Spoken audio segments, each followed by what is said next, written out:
تفسیر کے لیے زیادہ وقت ہوتا ہی نہیں. جب ہم نے تفسیر کو زیادہ وقت دیے تو یہ محسوس کیا تو کہ دعا کے لیے پھر بہت تھوڑے وقت رہ گئے تھے. کل دو باتیں ہیں جو پچھلے دستور سے ہٹ کر ہیں. دو باتیں، ایک بات ہے یا دو باتیں بھی ہیں. ایک بات یہ ہے کہ وقت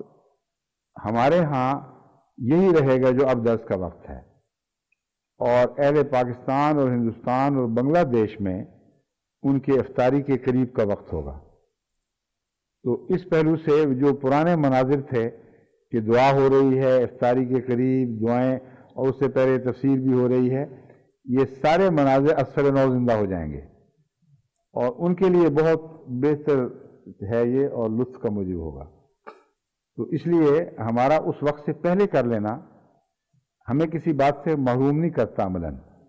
کیونکہ آخری روزے کے دوران ہی یہ دعائیں ہیں جن کا کچھ حصہ سورج کے ڈھلکنے کے بعد دوسرے پہلو شام کے وقت میں بھی داخل ہو چکا ہے. ابھی بھی دیکھ لیں 1:10 ہیں، یعنی 12 بجے سورج نے ڈھلکنا شروع کیا تھا دوسری طرف،